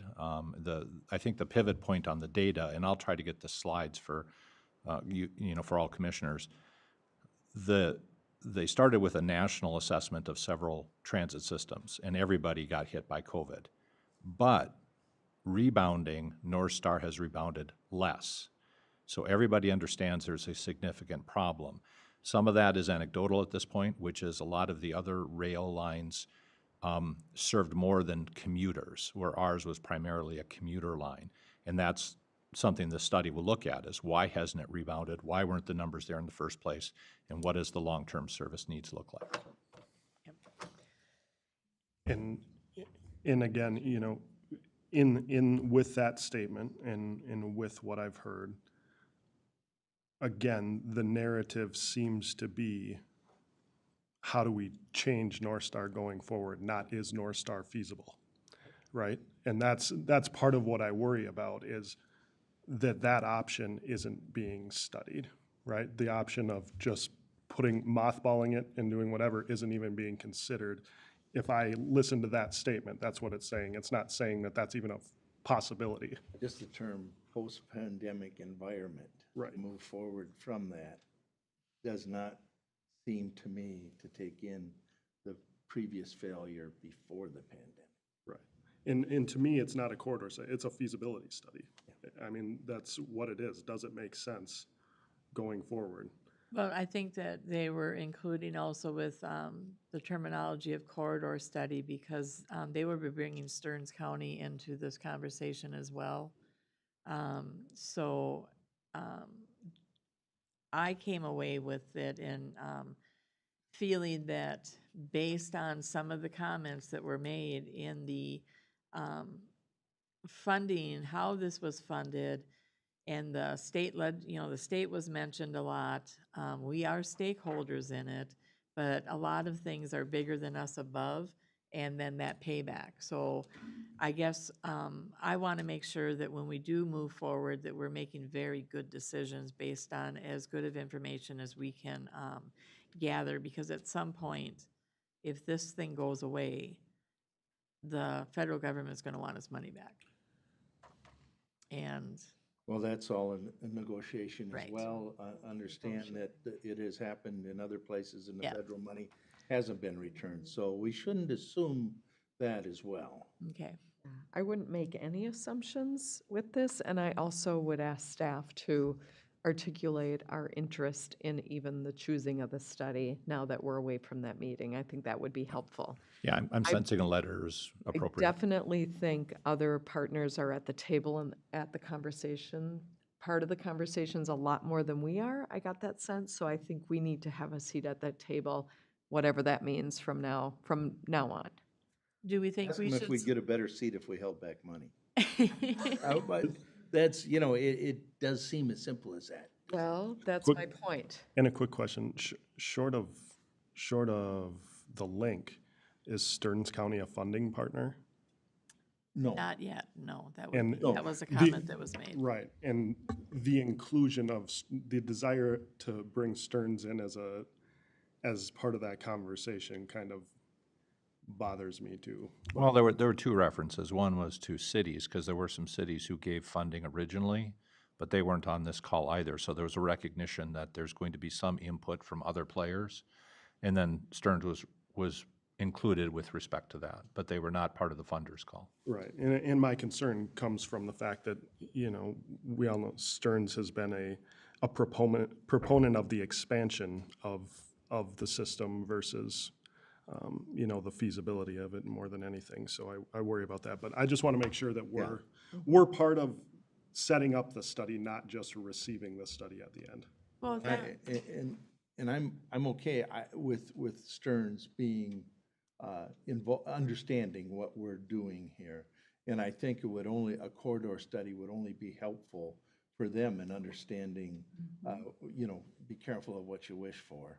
You know, because I know there are some legislators up there that have gotten funding to work on phase 2, you know, and that's really, those numbers need to be considered, and I don't think they are, I think, so. well, Commissioner Brandt? I just wanted to, the last 5 years that I worked full-time in the metro, I would have used the train if they had enough trains running so that I wouldn't have to leave excessively early and get home excessively late. I would have appreciated being able to use that, but because it wasn't running often enough, I couldn't use it. And I was wondering when they do this study, if they would look at who would use it or could use it if there was actually different timetable for when the trains ran or increased when the trains ran, because I think more people would use it if it was more usable from that perspective. Well, and that's, you know, overall, we've struggled with the misunderstanding of what commuter rail is. I mean, commuter rail runs in the morning and it runs at night and, or in the evening, is to try to get commuters in and out of town. The most successful years they had was when the Twins were winning, the first year or two that they were in operation, and that really skewed the numbers, and we just never have had the commuter. It's always, you know, and as part of North Star, there was a lot of discussion, early train, late train, how many trains can you run to accommodate? And, you know, we were just limited in what we could, the agreement that we could make and when trains ran. Well, that's why I think a study would be helpful for that. Right. To find out how many you have to make that a goal. Yeah. Yeah. And to look at the reality that you're in a partnership with Burlington Northern. Right. I Yeah. mean, there's some huge challenges with the way it's. Significantly huge challenges, yeah. With the board's permission, I'll draft a letter and then circulate it for comment since you don't meet till the 4th of January. Okay. Okay? Do we also want to maybe talk about assigning two commissioners to be a part of a group that would be representing us in these discussions and such? I think that probably would be a good idea. Is this something that we want to do now, so we're ready to hit the ground running? I think we'll have till the 4th when you do your other assignments, and we can ask for what they're looking for.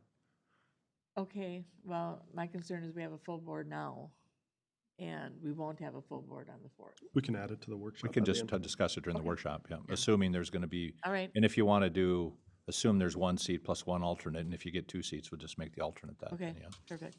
All right. So any further discussion?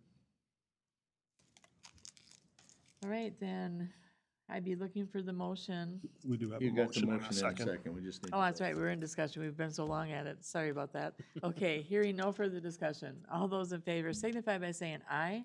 Aye. All those opposed, same sign. That motion carries. I think that goes down in record book for one of our longest discussions.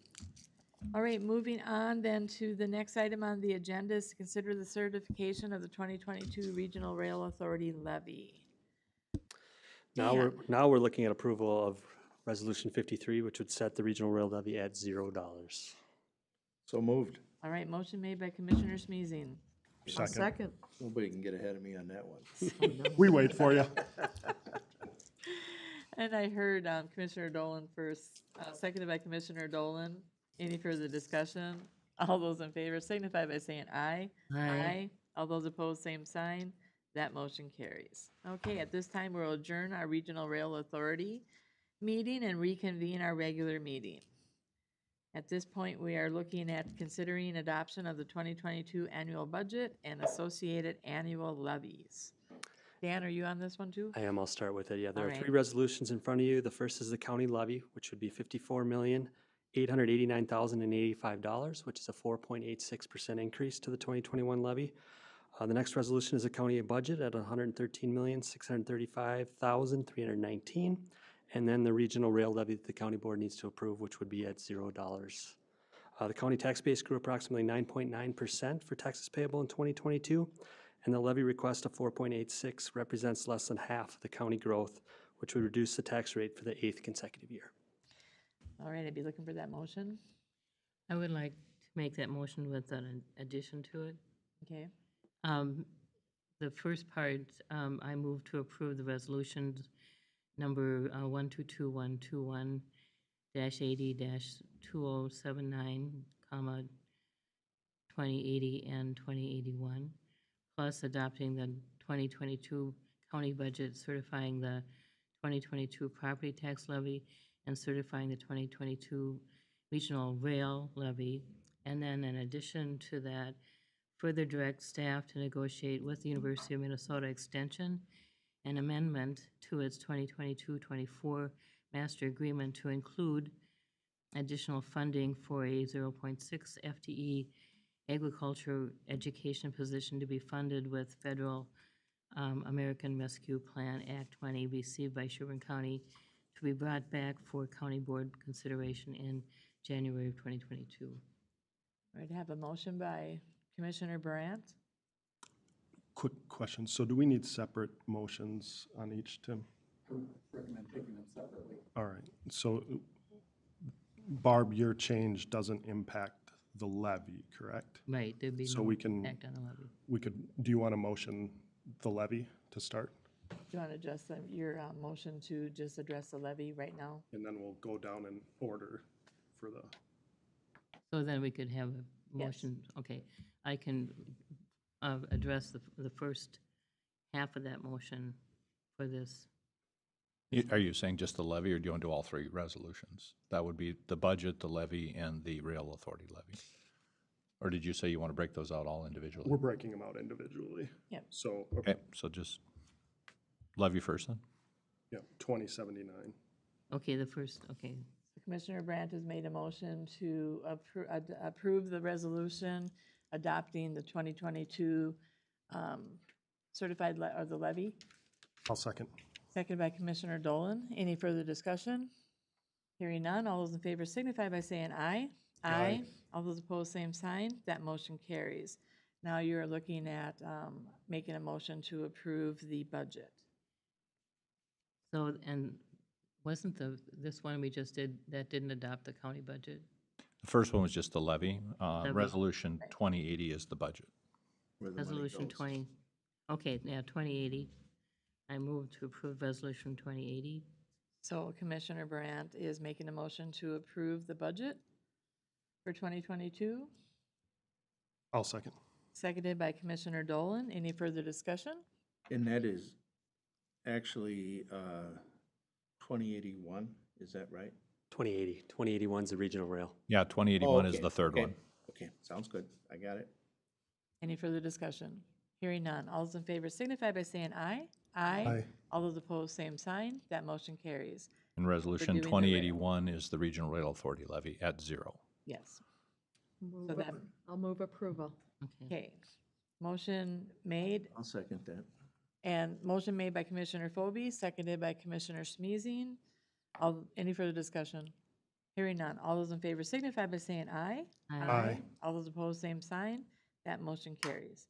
All right. Now your last one, which would be asking for the, Okay, then the second motion would be to further direct staff to negotiate, as I read before, with University of Minnesota Extension and amendment to its 2022-24 master agreement to include additional funding for a 0.6 FTE agricultural education position to be funded with federal American Rescue Plan Act money received by Sherburne County to be brought back for county board consideration in January of '22. a motion made by Commissioner Brandt. You need a motion to do that? I think it's just, I think it would be helpful to talk to Lori about it. I'll second. We've started the ARPA assessment to know whether we can use the ARPA funds for it. But given that the board, the previous meeting, took it out of the current budget and the current levy, it seems to me a board direction for us to prepare it would be appropriate. just a point of order for me. Not that I don't agree with it and understand. I think this should have been part of the ARPA discussion, possibly. It will be. We have to bring it back for, on the next Now we're ARPA just I think committee. that- staff. Madam Chair. Yes. So here, I'll second the motion. I think you already seconded. And it's just not on our agenda. So that's why for transparency Yeah, and purposes. the thinking of doing the budget was, otherwise there would be a motion to amend the budget or amend the levy, or a motion to reconsider, since this was passed at the previous meeting. So the thought was the discussion was better there, because if you were gonna put it formally in the 2022 budget, you can either do it now, or you can amend the budget anytime in 2022, but you can't do the levy where ARPA funds could be used. So by setting the levy, that's off your plate. If we came back, it could be used ARPA funding, which you'd have to approve, the MOU amendment you'd have to approve, and the ARPA funding you'd have to approve. And this is just a motion to direct staff to start that process, and they will have to bring it back to us on the agenda for approval. Madam Chair. Yes. And that would be my understanding as well. So we're making the motion to allow staff Right. to kind of change talk with extension and modify what we sent them to do in the last ago. meeting, but then it'll come back as an ARPA request if they're successful in getting what we need in this MOU.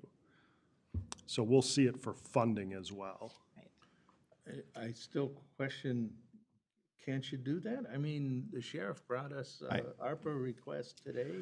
Well, the only reason, Just be an ARPA request that Dan would present to us. I think the reason is you actually passed the MOU at the previous meeting without the position in it. So I have formal board action that approved an MOU without the position. If the board is now going to go in a different direction, I feel like I need some sort of direction from you, because otherwise I have a 4-0 vote at the previous meeting to pass an MOU that didn't include this. So this is just changing the MOU so we can explore alternate funding mechanisms, essentially. That's the way I understand it. I mean, I can take consensus of the board too, but it's hard for us to go contrary to a board formal action, so. Any further discussion? Hearing none then. We have a motion and a second. All those in favor signify by saying aye. Aye. All those opposed, same sign. That motion carries. And sorry for the confusion. We weren't sure whether it should be reconsidered and brought, and it's the end of the year budget. So the thinking was, we can talk to Lori. If the partners are amenable, then we can bring it back as an ARPA funding request. And I think to err on the side of being as it was something that was already passed previously, I think to err on that side of caution is always a good thought. All right, moving on then. Next item on the agenda is to consider the resolution number 122121-AD 2077, establishing the 2022 salaries for county commissioners. Dan? Good morning again. As you recall, the formula was set several years ago. This year it would be at the $55,004 would be the 2019 number. The 2020 number has not been released yet. It'll be released in March, so we would go back 2 years according to our current policy, which would be at the $55,004. Madam Chair, I'll move approval. Motion made by Commissioner Smeezing, I'll second. seconded by Commissioner Dolan. Any further discussion? Hearing none. All those in favor signify by saying aye. Aye. All those opposed, same sign. That motion carries. Moving on to the next item is our Commissioner Correspondence. Who is ready to go first? I'll go first. I had nothing, so Oh, that was easy. I'll clear the deck.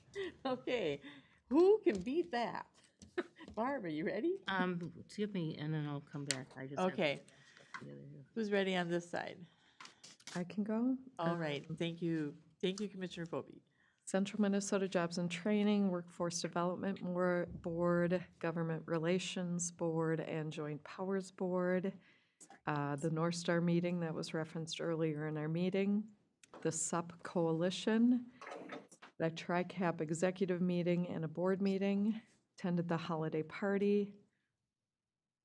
And then as far as upcoming opportunities, I would like us to consider sending someone to the AMC Tribal County Training Relations in Hinckley, and I would be more than willing to attend that, and I also think we should consider staff with our current situation with our potential park acquisition. I also think there are some of our staff members that could lead the training because of the path that we have chosen to take with that, so. Totally agree. Is this something that we want to do now, or? I think any of us can go that want to go, right? Yes, yes. I want to go. You can sign me up. I think this is, Yep. this just fits right into the, And I support staff, I think, for sure. Yeah. Gina and Andrew, I've seen that you had expressed an interest as well. And I totally agree. I think this is a great opportunity to go down a path that we all want yeah, I think it is. to do. Madam Chair, if I may, we do already have Gina signed up for that conference. Perfect. All right. Okay, Keisha, you can, any other commissioners that are interested? What day is it? February 3rd and 4th, up in Hinckley, Up in Hinckley. at the Okay. casino. And put me down for that. Okay. All right. And then anybody else, if you're interested, please let Keisha know. Just to be clear, it's schmoozing phobia and Brant. At the moment, yes. Thank you. Perfect, thank you. All right, anything else? Was that it, Commissioner Phobie? That's it. All right. I don't have Commissioner anything, Schmezing. Madam Chair. And you don't have anything? You and Tim were together? I want that schedule. Really? All right. Believe me, for me, it's going to get better. Oh, love it. All right, Commissioner Brandt. Okay, well, the board meeting, and then I listened in on the One Watershed, One Plan for One River presentation to the public. And then the Shack meeting on Friday, and I think that was all. All right. I had on December 9th a 7W Long Range Transportation Plan Zoom meeting. December 10th, met with the North Star Group that has already previously been discussed. December 14th, Community Corrections Advisory Board meeting. December 15th, attended the County Road 43 open house. December 17th, 7W Policy Board meeting, and also the employee holiday lunch. And December 20th, Sherburne County AIF's meeting that I sat in on. It was a very interesting meeting. I was sitting in for Commissioner Phobie. And I did ask them to send all the slide presentations and stuff, so. Okay, that was it for myself. Okay, moving on then, I would be looking to adjourn our regular meeting and open our ditch authority meeting. And I'd be looking to approve our ditch authority meeting agenda. So moved. Motion made by Commissioner Dolan. I'll second. Any further discussion? Hearing none. All those in favor signify by saying aye. Aye. All those opposed, same sign. All right. Moving on to receive and accept the ditch drainage technician's report. Oop, he's got pictures, everybody. I love it when you bring pictures. No snow on the ground. Morning, everyone. Good morning. Is there any questions, comments, or concerns about my written report? One for me. You?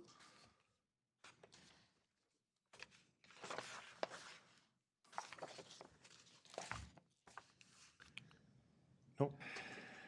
We have some technical issues. There we go. There we go.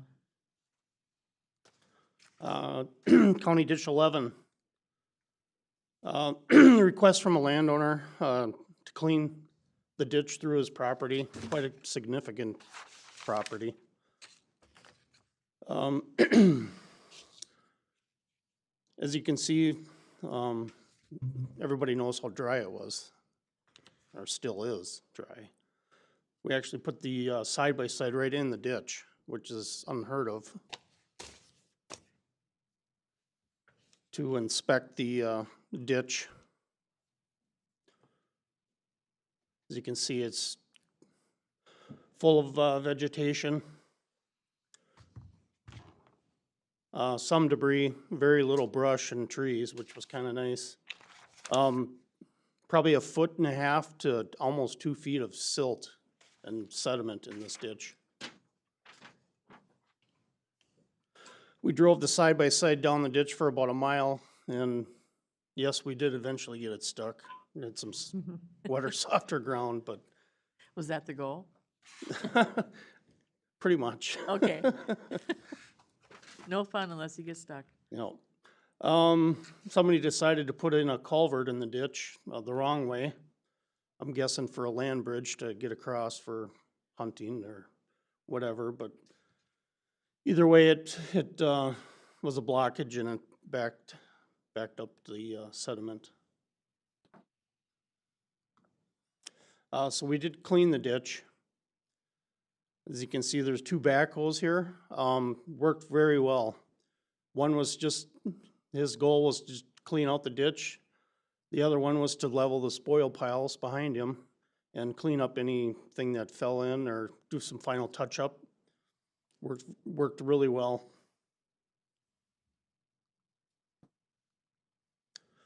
This is after everything's leveled out. Worked really well, so in the future, it's a lot more accessible. I mean, if you have a level spoil pile, we can do future inspections with the side-by-side or four-wheeler. Public Works does have a side-by-side with tracks, so it saves a lot of time. Ditch 28. You can't really see here, but there's a big sinkhole right next to this power pole, and that's where the tile line was. We didn't know exactly where the tile was that we replaced. A landowner called saying there were sinkholes in his yard, and the tile line was back. When there was a lot of water, his yard would get flooded. Because the tile line wasn't as functionable as it should have been. And there were sinkholes throughout his yard, and he requested that we replace this tile line. And it was the perfect time to do it this fall because it was dry. We didn't have to deal with any water. As you can see, there's a Elk River Municipal Utilities came out and held the pole for us.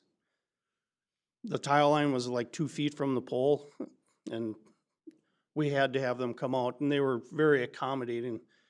From my initial phone call with them, they were out there in about an hour and a half with this truck. It worked out really well.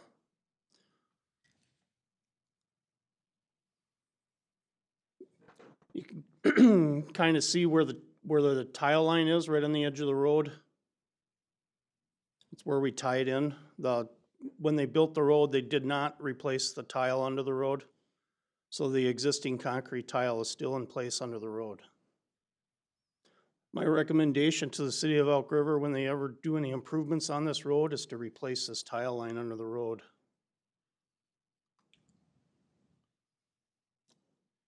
So this is where we made the connection. It's like 8 feet from the edge of the bituminous. Mike, quick question. Yep. You mentioned, did you deliver that message to the city of Elk River so their engineering department has a note of that for the future? I will. Okay, cool. Yep. And Mike, before you go farther, can you just for people that are watching or might watch a replay, ditch 11 is where? Ditch 11 is in Santiago Township. Okay. And about, what are some road coordinates, just for a better understanding? County Road between County Road 3 and County Road 23. Okay. And 28 that we're talking about? Ditch 28 is in Elk River. Okay. My report, I included maps. Right, but the viewing public that Sure. wouldn't see that detail. Right. Okay. Thank you. Yep. Yep. Right, right here, we're right off of Ogden and County Road 35. Where we made the connection, we butt jointed to the concrete, wrapped it in filter fabric, carefully backfilled. As you can see, this is all clay and topsoil, the layers here, which we don't see very often in Sherburne County. There's not a lot of clay. After everything was restored and graded out to existing conditions, county forces came out, our public works department came out and hydroseeded and sprayed this mulch, hydro mulch.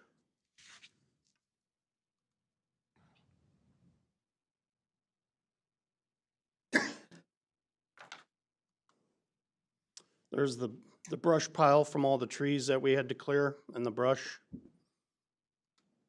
And all the bulk wood. The landowner requested that he wanted to keep the wood, so we stacked it up for him. And it saves us from hauling it away, which is nice. And he's gonna take care of the brush pile. Okay. He's gonna burn it. He was gonna wait for snow. I haven't been over there to know if he's burnt it or not, but I'm sure it's probably gone by now. All right. Right, can I ask a question? Any other questions for Mike? Yes, Yeah, Commissioner Brandt. just curious, I'd never thought about that when you talked about somebody putting a pipe across so they could, like a bridge. Do we ever have requests for, what to do if people want to have a way to get across a ditch? Yeah. Usually about once a year, somebody contacts me, they want a private crossing, and there's an application for that. So there is a process? Yes. Okay, I had just never thought about that. And if you want to come and see someplace that has clay in Sherburne, you can come to our house. Okay. All right, any other questions for Mike? I'll move to not- accept the report. All right. Motion made by Commissioner Dolan, Second? seconded by Commissioner Foby. Any further discussion? Hearing none. All those in favor signify by saying aye. Aye. Aye. All those opposed, same sign. That motion carries. Thank you for that update, Mike. Appreciate Yep, that. thank you. Thanks, Mike. All right, at this time then, we will adjourn our ditch authority meeting, and our business for the board is complete. And we will be taking just a short recess and going into a short workshop to address the committee assignments for 2022. Thank you, everybody. Merry Christmas.